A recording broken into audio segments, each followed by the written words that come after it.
Hello friends, মার্কেটে চলে এলো latest greatest and smartest smartphone Samsung Galaxy S24 ultra. হ্যাঁ বন্ধুরা, এই স্মার্টফোনটি অবশ্যই সকল স্মার্টফোন থেকে স্মার্ট বলা যেতে পারে, কারণ এই ফোনটিতে আমরা অনেক এআই ফিচার দেখতে পাচ্ছি যেটা আমাদের দৈনন্দিন জীবনে অনেক হেল্পফুল হবে এবং যারা প্রফেশনাল লাইফেও কিন্তু এই ফোনটি আমাদের অনেক হেল্প করে থাকবে এর এআই ফিচারের মাধ্যমে। অবশ্যই এই ফোনটির সকল এআই ফিচার নিয়ে কথা বলবো এবং এই এআই ফিচার নিয়ে একটি শকিং নিউজও কিন্তু আপনাদেরকে দিব, যা হয়তো এখন পর্যন্ত আপনি শোনেননি। আজকে আমরা এই ফোনটির আনবক্সিং থেকে শুরু করে ফোনটির যাবতীয় তথ্য আপনাদেরকে শেয়ার করার চেষ্টা করব। এবং বন্ধুরা, এরকমই নতুন নতুন ট্রেন্ডিং ভিডিওর জন্য আমাদের চ্যানেলটি সাবস্ক্রাইব করে বেল আইকনটি প্রেস করে দিন। এবং হ্যাঁ বন্ধুরা, যদি ফেসবুকে দেখে থাকেন অবশ্যই পেজটিকে ফলো দিবেন এবং হ্যাঁ ভিডিওটিতে লাইক দিতে ভুলবেন না। আপনাদের একটি লাইকে আমাকে কিন্তু ভিডিও বানাতে অনেক অনুপ্রেরণা দেয়। প্রথমেই আমরা ফোনটির বক্সের দিকে খেয়াল করলে স্লিম একটি ব্ল্যাক বক্স দেখতে পাবো এবং এই বক্সের বাইরে উপরের দিকে যে আমরা পিকচারটি দেখবো এটাই হচ্ছে ফোনের কিন্তু অরিজিনাল কালার। এবং বক্সটি ওপেন করলে প্রথমেই কিন্তু আমরা আকর্ষণীয় ফোনটি দেখতে পাবো এবং আরেকটি কালো খাপ রয়েছে যেখানে আমরা SIM ejector tool, guideline paper এবং type C to type C cable একটি আমরা দেখতে পাবো। অবশ্যই কিন্তু ফোনটি আমাদের ফাস্ট চার্জিং কিন্তু প্রোভাইড করছে এবং এই হচ্ছে আমাদের বক্স কন্টেন্ট। এছাড়া আমরা কিন্তু আর কিছুই পাবো না, অ্যাডাপ্টার নাই, কোনো কেসও আমরা কিন্তু ফোনটিতে দেখতে পাবো না। এবং বন্ধুরা, ফোনটির ডিজাইনটি দেখুন, আমরা কিন্তু খুব আকর্ষণীয় ডিজাইন দেখছি। ফ্রন্টে আমরা একটি ব্ল্যাক কভার দিয়ে এটা কিন্তু মোড়ানো রয়েছে এবং কভারটি সরালে আমাদের আকর্ষণীয় ফ্ল্যাট ডিসপ্লেটি আমরা দেখতে পাবো। হ্যাঁ বন্ধুরা, এবার কিন্তু আমরা এই সিরিজের S20 আলট্রায় কিন্তু আমরা 24 আলট্রায় ফ্ল্যাট ডিসপ্লে দেখতে পাবো। এবং পোর্টস বাটনস নিয়ে কথা বলে নিচের দিকে বাঁ দিকে আমরা স্পিন দেখতে পাবো, স্পিকার গ্রিল রয়েছে, type C port, noise cancelling microphone এবং সিম ইজেক্টর টুলস কিন্তু এখানে ব্যবহার করা হয়েছে। এবং এখানে কিন্তু আমরা একদম শার্প খেয়াল করছি এবং ডান দিকে এখানে কিন্তু একটি 5G সেটআপ দেওয়া রয়েছে যেখানে আমাদের 5G কানেকশন আর ভালো হবে। তারপরে পাওয়ার বাটন এবং ভলিউম লকার কিন্তু দেওয়া রয়েছে এবং কিছুটা কার্ভ আমরা খেয়াল করছি এবং ক্যামেরা বাম্পটি আমরা রীতিমতো S23 মতোই কিন্তু খেয়াল করছি, কিছুটা আমরা উঁচু দেখছি। প্রত্যেকটা ক্যামেরা বাটন কিন্তু আলাদা আলাদাভাবেই কিন্তু দেওয়া রয়েছে এবং দেখুন ডিসপ্লেটাও কিন্তু খুব আকর্ষণ লাগছে এবং উপরে এবং নিচের দিকে কিন্তু ফ্ল্যাট রাখা হয়েছে সমান এবং ফোনের দুটো সাইড কিন্তু কিছুটা কার্ভ রাখা হয়েছে। এবং ফোনটির উপরের দিকে আমরা কিন্তু এই যে আয়ার ব্লাস্টার এবং একটি স্পিকার আমরা এখানে খেয়াল করব এবং ফোনটির বাঁ দিকে ফ্ল্যাট রাখা হয়েছে, এখানে কিন্তু কিছুই ব্যবহার করা হয়নি। অর্থাৎ ফোনটির দুই সাইডে ডানে এবং বাঁয়ে কিছুটা আমরা কার্ভ দেখছি। ইন্ডিয়ান ফিল আমাদের অনেক ভালো দিয়ে থাকবে এবং এখানে কিন্তু স্যামসাং এর ব্র্যান্ডিং আমরা পিছনের দিকে খেয়াল করব। তো এই হচ্ছে বন্ধুরা ফোনটির ওভারঅল লুক। আমরা ফোনটির বিল্ড কোয়ালিটির দিকে খেয়াল করি, সেক্ষেত্রে কিন্তু আমরা অনেক ভালো কিছু দেখতে পাচ্ছি। অর্থাৎ একটি ফ্ল্যাগশিপ ফোনে যতটা ভালো বিল্ড কোয়ালিটির দরকার আমরা কিন্তু এই ফোনে সেটগুলোই দেখতে পাচ্ছি। ফোনটির ফ্রন্টে আমরা Gorilla Glass Armor, Corning Gorilla Glass আর্মরের প্রোটেকশন আমরা দেখতে পাবো। ব্যাক সাইডে গ্লাস ব্যবহার করা হয়েছে এবং সেখানে কিন্তু কর্নিং গোয়েলা গ্লাস ভিক্টাস 2 এর প্রোটেকশন রয়েছে এবং সাইডে কিন্তু আমরা টাইটানিয়াম ফ্রেম দেখতে পাবো। তো ওভারঅল ইনহ্যান্ড ফিল্ড এবং বিল্ড কোয়ালিটি আমাদের কিন্তু দুর্দান্ত দিয়ে থাকছে এবং ফোনটিতে IP68 এর রেটিং রয়েছে। অর্থাৎ 1.5 মিটার পানি পর্যন্ত কিন্তু 30 মিনিট খুব ভালোভাবে ফোনটি সার্ভাইভ করে যেতে পারবে। এক কথায় বলতে গেলে অসাধারণ বিল্ড কোয়ালিটি ফোনটির ক্ষেত্রে আমরা খেয়াল করছি। উচ্চ থেকে যদি হাত থেকে আমাদের ফোনটি পড়ে যায় সেক্ষেত্রে কিন্তু কোনো ড্যামেজ বা কোনো সেরকম ক্ষতি কিন্তু আমরা ফোনটির ক্ষেত্রে খেয়াল করবো না। এবং বন্ধুরা, এই ফোনটির অন্যতম যে হাইলাইট বিষয়টি রয়েছে সেটা হচ্ছে এর এআই ফিচারগুলো। অবশ্যই এই এআই ফিচার নিয়ে কথা বলবো, তার আগে বন্ধুরা এই ফোনটির অন্যান্য পারফরমেন্স আমরা দেখে নেব। প্রথমে যদি আমরা এই ফোনটির ডিসপ্লের দিকে খেয়াল করি, আমরা 6.8 ইঞ্চি এর 120 hertz refresh dynamic LTPO AMOLED 2X display দেখতে পাবো। হ্যাঁ বন্ধুরা, এখানে কিন্তু একটি LTPO AMOLED ডিসপ্লে দেখতে পাচ্ছি এবং এটা কিন্তু একটি 2K রেজলিউশনের ডিসপ্লে এবং এখানে আমরা কিন্তু QHD প্লাস এর সাপোর্ট পেয়ে যাব। তো মাল্টিমিডিয়া পারফরমেন্স কিন্তু আমাদের দুর্দান্ত পেতে চলেছে এবং এখানে কিন্তু HDR10+ এর সাপোর্ট রয়েছে এবং রেজলিউশন হিসেবে 1440x3120 পিক্সেলস আমরা খেয়াল করব। PPI ডেনসিটি এখানে 505 PPI ডেনসিটি ব্যবহার করা হয়েছে এবং যদি আমরা বলি ডাইরেক্ট সানলাইটে ফোনটি ব্যবহার করার ক্ষেত্রে আমরা কিরকম পারফরমেন্স পাবো, সেক্ষেত্রে কিন্তু 2600 নিটসের পিক ব্রাইটনেস ফোনটিতে দেওয়া রয়েছে। এবং মাল্টিমিডিয়ার কথা বলতে গেলে এখানে আমাদের স্টুডিও স্পিকার পাচ্ছি, তো সাউন্ড কোয়ালিটি কিন্তু আমাদের দুর্দান্ত আমরা পেতে চলেছি। অর্থাৎ কোনো ক্ষেত্রেই কিন্তু আমরা কোনো প্রবলেম এই ফোনটির থেকে খেয়াল করবো না। এবং এখানে HD+, FHD+ এবং QHD+ এই তিনটি ফর্মের কিন্তু ফিচার রয়েছে। এখানে কিন্তু সেটিংসের মাধ্যমে আমরা কিন্তু সেটা এনেবল করে নিতে পারবো। অবশ্যই কিন্তু বন্ধুরা এটা একটি খুবই ভালো একটি ডিসপ্লে আমরা খেয়াল করছি এবং হ্যাঁ, অলওয়েজ অন ডিসপ্লেরও কিন্তু ফিচার এই ফোনটিতে রয়েছে। অবশ্য সব ক্ষেত্রে গেমিং হোক বা মাল্টিমিডিয়া আমাদের ভিডিও দেখা হোক, ইউটিউব ভিডিও দেখা হোক, সকল ক্ষেত্রে কিন্তু এই ডিসপ্লেটি আমাদের ভালো পারফরমেন্স দিয়ে থাকবে। এবং ফোনটিতে আমরা দেখতে পাচ্ছি যে সকল ফিচার অর্থাৎ সকল এআই ফিচার খুব ভালোভাবে রান করছে এবং খুব ভালো গেম প্লেও কিন্তু আমরা ফোনটি থেকে করতে পারছি। এর অন্যতম প্রধান কারণ হচ্ছে এর চিপসেট। বন্ধুরা এই ফোনটিতে আমরা দেখতে পাচ্ছি কোয়ালকম স্ন্যাপড্রাগন 8 Gen 3, যেটা এখন বর্তমানে আমরা প্রায় সকল ফ্ল্যাগশিপ ফোনেই আমরা এই চিপসেটটি দেখতে পাচ্ছি এবং এটা কিন্তু 4 ন্যানোমিটার আর্কিটেক্ট বিল্ডের আমরা চিপসেটটি দেখতে পাবো। জিপিইউ হিসেবে এখানে ব্যবহার করা হয়েছে Adreno 750, যেটা 1 GHz বেসড। অবশ্যই কিন্তু এখানে পারফরমেন্স আমরা দুর্দান্ত পেতে চলেছি এবং এখানে যদি আমরা আন্তত মার্কের কথা বলতেছি, এখানে কিন্তু আমরা 18 লাখের আন্তত মার্ক দেখতে পাচ্ছি। তবে হ্যাঁ, কয়েকটি আমরা যে ফোন দেখেছিলাম চাইনিজ ফোন, এখানে Xiaomi বা অন্যান্য যে কয়েকটি ফোন দেখেছিলাম, সেক্ষেত্রে কিন্তু আমরা 21 বা 22 লাখের মতো কিন্তু আমরা আন্তত মার্ক দেখতে পেয়েছিলাম। সেক্ষেত্রে এখানে আমরা কিন্তু কম খেয়াল করছি। এর একটি কারণ রয়েছে, এর হচ্ছে র্যামের ভেরিয়েন্ট। অবশ্যই বন্ধুরা সে নিয়ে আসছি। তার আগে এই যে আমরা আন্তত মার্ক দেখতে পাচ্ছি বা এই যে চিপসেটটি আমরা খেয়াল করছি, এক্ষেত্রে কিন্তু আমরা যে কোনো মোবাইল গেম আমরা খুব ভালোভাবে কিন্তু হাই গ্রাফিক্সের মাধ্যমে রান করতে পারবো। এক্ষেত্রে কিন্তু আমরা ওভারহিট বা ফ্রেম ড্রপের লক্ষ্য করবো না। তো এক কথায় বলতে গেলে কোনো গেমিং পারফরমেন্স হোক বা ছবি তোলার কথা তো অবশ্যই আমরা আসছি পরবর্তীতে, যে কোনো পারফরমেন্স কিন্তু এই ফোনটি থেকে খুব ভালোভাবে রান করানো যাবে। Gentian impact, call of duty, PUBG, free fire, আমাদের যাবতীয় মোবাইল গেম আমরা এই ফোনটি থেকে অনায়াসে কিন্তু খুব ভালোভাবে রান করাতে পারবো। এবং বন্ধুরা আমরা যদি ওএস এর কথা বলি, এখানেও কিন্তু আমরা শকিং একটি আপডেট দেখতে পাচ্ছি। শকিং না বন্ধুরা, খুব ভালো একটি আপডেট আমরা খেয়াল করছি। এখানে আমরা One UI 6.1 খেয়াল করবো এবং যেটা রান করবে Android 14 এর সাথে। এবং বন্ধুরা আপডেটের কথা যদি বলি, এখানে আমরা 7 বছরের মেইন আপডেট এবং 7 বছরের সিকিউরিটি আপডেট ফোনটি আমাদেরকে দিচ্ছে। বন্ধুরা আমি এতদিন যত ফোনে রিভিউ করেছি, সেক্ষেত্রে কিন্তু এই স্যামসাং কোম্পানি আমাদের বেশি আপডেটের কিন্তু সার্ভিস দিয়ে থাকছে এবং এই ফোনটিতে আমরা 7টি কিন্তু মেইন আপডেট পেয়ে যাচ্ছি, অর্থাৎ Android 15, 16, 17, 18, 19, 20 এই পর্যন্ত কিন্তু আমরা ফোনটিতে আপডেট দেখতে পাবো। আসলে কি ভুল গুনে ফেললাম? আসলে Android 21 পর্যন্ত কিন্তু আমরা আপডেট এই ফোনটি থেকে পেয়ে যাব, যেটা অবশ্যই একটি ভালো বিষয় এবং অনায়াসে এই ফোনটি কিন্তু আমরা যদি ক্রয় করি একদম 7টি বছর আমরা একদম লেটেস্ট ফিচার সহ কিন্তু ফোনটিতে আমরা দেখতে পাবো। এবং এই ফোনটির র্যামের কথা বললে বন্ধুরা, যেখানে বললাম যে 18 লাখ আন্তত মার্ক, এর অন্যতম একটি কারণ হচ্ছে এর র্যাম ভেরিয়েন্ট। এখানে আমরা 12 GB পাচ্ছি বেস ভেরিয়েন্ট এবং 12 GB আমরা সকল ভেরিয়েন্টের ক্ষেত্রে খেয়াল করবো। যেটা চেঞ্জ হবে সেটা হচ্ছে এর স্টোরেজ। আমরা সর্বনিম্ন যে ভেরিয়েন্টটি পাবো সেটা কিন্তু হচ্ছে 12 256 GB, তারপর হচ্ছে 12 512 GB এবং 12 GB 1 TB।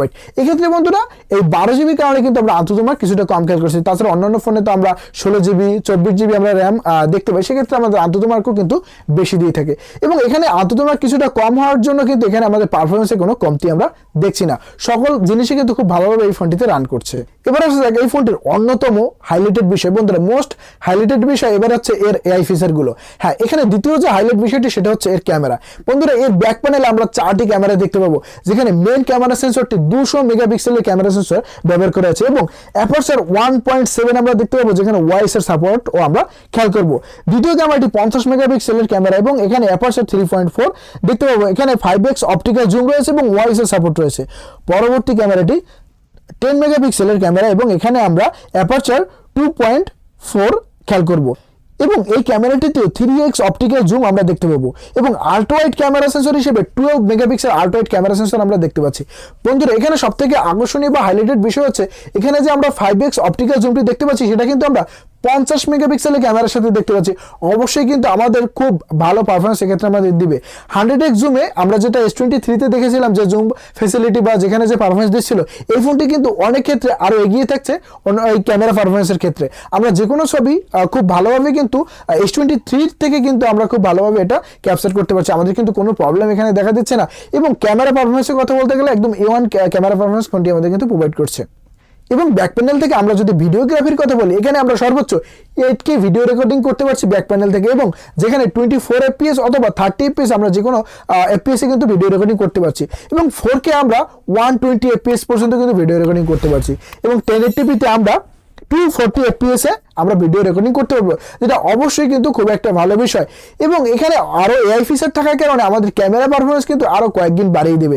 তাছাড়া এখানে HDR10+ এর সাপোর্ট থাকবে ভিডিও রেকর্ডিং এর ক্ষেত্রে এবং ডুয়াল স্টুডিও স্পিকারের মাধ্যমে কিন্তু এখানে ভয়েস রেকর্ডিং করা হবে। তো খুব ভালো পারফরমেন্স আমাদের ফোনটি আমাদের দিয়ে থাকবে এবং ফোনটির ফ্রন্টে আমরা 12 মেগাপিক্সেলের ক্যামেরা দেখতে পাবো এবং এই ক্যামেরাটি থেকে আমাদের দুর্দান্ত ছবি কিন্তু আমরা পেয়ে যাব। এবং ভিডিওগ্রাফির কথা বললে এখানে 4K 60 FPS পর্যন্ত আমরা ভিডিও রেকর্ডিং করতে পারছি ফোনটি থেকে। তো অবশ্যই একটি ভালো ক্যামেরা পারফরমেন্স ফোনটি আমাদেরকে দিচ্ছে। অনায়াসে যদি বাজেট ঠিকঠাক থাকে অবশ্যই এই ফোনটি কিন্তু দেখা যেতে পারে বা এটি একটি প্রাইমারি ডিভাইস হিসেবে কেনা যেতে পারে, কিন্তু আসলে বাজেটটি আসলে গুরুত্বপূর্ণ বিষয় পালন করে এই ফ্ল্যাগশিপ ফোনগুলো কেনার ক্ষেত্রে। এবং বন্ধুরা ব্যাটারি পারফরমেন্সের কথা বলতে গেলে এখানে কিন্তু আমরা ব্যাক প্যানেলে 5000 mAh এর ব্যাটারি দেখতে পাচ্ছি এবং এই ফোনটি 45 ওয়াটের অ্যাডাপ্টার সাপোর্ট করবে এবং কোম্পানি ক্লেম করছে যে 65% চার্জ হয়ে যাবে মাত্র 30 মিনিটে এবং 15 ওয়াটের ওয়্যারলেস চার্জিং সিস্টেম থাকছে এবং 4.5 ওয়াটের রিভার্স চার্জিং কিন্তু এই ফোনটি আমাদের প্রোভাইড করছে। তো চার্জিং এর ক্ষেত্রে কিন্তু খুব ভালো সাপোর্ট আমরা দেখছি এবং অনায়াসে এই ফোনটি থেকে আমরা যদি ভিডিও দেখি সেক্ষেত্রে কিন্তু আমাদের 2 দিনের বেশি কিন্তু আমরা এই ফোনটি থেকে চার্জিং ব্যাকআপ পেয়ে যাব। ভিডিও দেখি বা ব্রাউজিং করি সেক্ষেত্রে কিন্তু আমরা 2 দিনের বেশি এই ফোনটি থেকে চার্জিং ব্যাকআপ পেয়ে যাব এবং এখানে আরো ফিচার রয়েছে যে 80% এর ক্ষেত্রে আপনি চার্জটিকে স্টপ করতে পারবেন, এমন ফিচারও কিন্তু রয়েছে। সেক্ষেত্রে কিন্তু আপনাদের ব্যাটারি দীর্ঘদিন পর্যন্ত ভালো থাকার একটি সুবিধা আমরা এখানে খেয়াল করছি। এবং এই ফোনটির সিকিউরিটির কথা বলতে গেলে ফোনটিতে ইন ডিসপ্লে ফিঙ্গারপ্রিন্ট এবং ফেস আনলক ব্যবহার করা আছে, যেটা অবশ্যই আমাদের কিন্তু খুব ভালো সিকিউরিটি দিয়ে থাকবে। এবার আসা যাক সব থেকে কাঙ্ক্ষিত এআই ফিচারের দিকে। হ্যাঁ বন্ধুরা, এই এআই ফিচারের সাথে সাথে আমরা আপনাদের কিন্তু একটি শকিং নিউজ দেব। প্রথমেই যে ফিচারটি আমাদের আশ্চর্য করে তুলেছে সেটা হচ্ছে লাইভ কল ট্রান্সলেট। হ্যাঁ বন্ধুরা, এই ফিচারটি কিন্তু অনেক মারাত্মক আমরা খেয়াল করছি। আসলে আমরা অন্য ভাষী ব্যক্তিদের সাথে যখন কথা বলবো এবং আমরা যখন চাবো যে হ্যাঁ এই কলটি আমরা এই ভাষা আমরা ট্রান্সলেট করে তার সাথে আমরা কথা বলি, সেটা কিন্তু আমরা এক নিমেষেই এটা করতে পারবো। এবং আরো মজার ব্যাপার হলো এক্ষেত্রে কিন্তু আমাদের কোনো ইন্টারনেট ব্যবহার করার প্রয়োজন হবে না, আমরা লাইভ কল ট্রান্সলেট করতে পারবো। কিছুটা এভাবে আপনারা দেখে নিন। Let me call one of the engineers from Korea and show you. 여보세요? Hello. Gina, hey, how are you? 난 잘 지내지. I'm doing well. So, I need an expert to tell Stuart about the amazing processor. 나한테 그 완벽한 영상이 있어. Oh, I have the perfect video. এছাড়া অন্যান্য অনেকগুলো AI ফিচারের মধ্যে অন্যতম আরেকটি হচ্ছে circle and search. হ্যাঁ বন্ধুরা, আমরা যে কোনো ছবি দেখছি বা ইউটিউবে ভিডিও দেখছি, সেখানে আমরা আমাদের কোনো একটি প্রোডাক্ট সম্পর্কে কিছু জানতে হবে, প্রোডাক্ট আমরা কীভাবে পেতে পারি বা প্রোডাক্টটি সম্পর্কে আমাদের ডিটেলস দরকার, সেখানে আমরা সেই প্রোডাক্টের উপর যদি আমরা সার্কেল করি সেক্ষেত্রে কিন্তু অটোমেটিক আমাদের এটা সার্চের মাধ্যমে দেখিয়ে দেবে যে প্রোডাক্টটি এই সিমিলার প্রোডাক্ট বা এই প্রোডাক্টটি আমরা কী দামে বা কোথায় পেতে পারি বা এই প্রোডাক্টটি সম্পর্কে যাবতীয় ডিটেলস কিন্তু আমাদের দেখিয়ে দিবে। এবং এই এআই ফিচারের মাধ্যমে আমাদের ক্যামেরা পারফরমেন্স তথা ছবির পারফরমেন্স কিন্তু আরো কয়েকগুণ বেড়ে গেছে। বিশেষ করে আমরা খুব ভালো বা ইজিলি কিন্তু ছবি এডিট করতে পারছি, যে কোনো ছবি কিন্তু আমাদের এক ক্লিকের মাধ্যমে এনহ্যান্স করে দিচ্ছে। এবং এখানে সবথেকে একটি মজার যে ফিচার সেটা হচ্ছে আমরা যে কোনো সাবজেক্টে যদি হোল্ড করে ধরে রাখি এবং সেটা কিন্তু ইজিলি আমরা সেই ছবির মধ্যে এক স্থান থেকে অন্য স্থানে মুভ করতে পারছি। এটা কিন্তু অবশ্যই একটি খুব ভালো ফিচার। আমাদের কিন্তু দেখা যায় আমরা যখন ছবি তুলি ব্যাকগ্রাউন্ডে অনেকগুলো অবজেক্ট থেকে যায় বা অনেকগুলো আমাদের সাবজেক্ট থেকে যায়, যেটা আমাদের কিছু কাছে নিতে হবে বা কিছুটা দূরে নিতে হবে। সেক্ষেত্রে কিন্তু বন্ধুরা এই ফিচারটি আমাদের অনেক কাজে দিবে। তারপরে রয়েছে বন্ধুরা এখানে লাইভ চ্যাট ট্রান্সলেট, অর্থাৎ আমরা যে মেসেজিং করব অন্য ভাষায়, সাধারণত আমরা ইংলিশ ভাষাটাকেও কিন্তু আমরা বাংলাভাবে ট্রান্সলেট করে নিতে পারবো সাথে সাথে, এটাও কিন্তু একটি ভালো একটি ফিচার। তারপরে বন্ধুরা এখানে ভয়েস টু টেক্সটের একটি ফিচার রয়েছে, যে কোনো ভয়েসকে আপনি টেক্সট আকারে কিন্তু রূপান্তর করতে পারবেন এই এআই ফিচারের মাধ্যমে। এবং এই ফোনটিতে আমরা একটি অন্যতম এআই ফিচার দেখতে পাবো যেটা স্টুডেন্টদের বা প্রফেশনাল লাইফে আমাদের অনেক গুরুত্বপূর্ণ ভূমিকা পালন করতে পারে, সেটা হচ্ছে সামারাইজ করা। অর্থাৎ আমরা লম্বা কোনো প্যাসেজকে সিলেক্ট করে যখন আমরা ক্লিক করবো সেক্ষেত্রে কিন্তু এটা সামারাইজ করে আমাদেরকে দিবে বা সংক্ষেপে এর যে মূল কথাটি সেটা কিন্তু আমাদের সামনে উপস্থাপন করবে। তো বন্ধুরা এই এআই ফিচারগুলো অবশ্যই তো আমরা এই ফোনটিতে দেখতে পাবো। এছাড়াও কিন্তু অনেক এআই ফিচার রয়েছে যা আমাদের এক ভিডিওতে বলা সম্ভব নয়। এবং বন্ধুরা শকিং নিউজ হলো এটি, আমরা শোনা যাচ্ছে বা রিউমার শুনছি বা কোনো সাইটে আমরা দেখতে পাচ্ছি যে স্যামসাং 2-1 বছর পরে এই যে এআই ফিচারগুলো সেটা কোনো প্রিমিয়ামের মাধ্যমে অর্থাৎ কোনো সাবস্ক্রিপশনের মাধ্যমে বা অ্যামাউন্টের মাধ্যমে কিন্তু আমাদের প্রদান করবে। অর্থাৎ আমাদের সরাসরিভাবে এখন যেরকম আমরা প্রথম ফ্রিতে আমরা এটি ব্যবহার করতে পারবো, সেটা কিন্তু পরবর্তীতে আমরা পারবো না, যেটা অবশ্যই কিন্তু একটি সাংঘাতিক বিষয়। আসলে এআইয়ের ক্ষেত্রে আমরা যখন অ্যাট্রাকটিভ হয়ে যাব অবশ্যই, এবং আমাদের কাছে যখন এরকম একটি ফোন থাকবে তখন কিন্তু আমাদের এই ফিচারটি টাকা দিয়ে কিন্তু তখন আমরা কিন্তু খুব একটা ভাববো না। তো এই জিনিসটি কিন্তু স্যামসাং ভবিষ্যতে হয়তো করতে চলেছে। এখনো পাকা তথ্য এখনো পাওয়া যায়নি, পেলে কিন্তু অবশ্যই আপনাদের জানিয়ে দেবো। এবার আসা যাক ফোনটির প্রাইসের ক্ষেত্রে। বন্ধুরা যেটা আমরা ইন্ডিয়ান মার্কেটে দেখতে পাচ্ছি 1,39,000-এর মাধ্যমে কিন্তু এর দাম শুরু হচ্ছে, এবং যেটা আমরা ডলারের ক্ষেত্রে দেখতে পাচ্ছি প্রায় $1,300 কিন্তু আমরা এর প্রাইস খেয়াল করছি। যদি বলি বাংলাদেশের কথা বন্ধুরা প্রায় 1,60,000 বা তার উপরে কিন্তু এর দাম আমরা খেয়াল করবো। তাই বন্ধুরা আনঅফিসিয়াল কেনার ক্ষেত্রে কিন্তু আপনাদের নিজ দায়িত্ব থাকবে এর ভালো মন্দ বিচারের ক্ষেত্রে, কারণ বর্তমানে কিন্তু বাংলাদেশে যে আনঅফিসিয়াল ফোনের ক্ষেত্রে যে নেটওয়ার্ক কানেকশন কানেকশন সেটা কিন্তু বিচ্ছিন্ন করার সিদ্ধান্ত আমরা এখন শুনতে পাচ্ছি, যেটা আমরা ইন্টারনেটে দেখছি বা আমাদের মাননীয় মন্ত্রী এই বিষয় নিয়ে কিন্তু ভাবছেন। তো এক্ষেত্রে আপনারা একটু ওয়েট করতে পারেন আনঅফিসিয়াল ফোন কেনার ক্ষেত্রে, বা বাকি রেসপন্সিবিলিটি অবশ্যই কিন্তু আপনার থাকবে। তো বন্ধুরা, এই ছিল আজকে ভিডিওটি কেমন লাগলো অবশ্যই কমেন্ট করে জানাবেন। আর খুবই শীঘ্রই নতুন কোনো ভিডিও নিয়ে। ভালো থাকবেন, সুস্থ থাকবেন।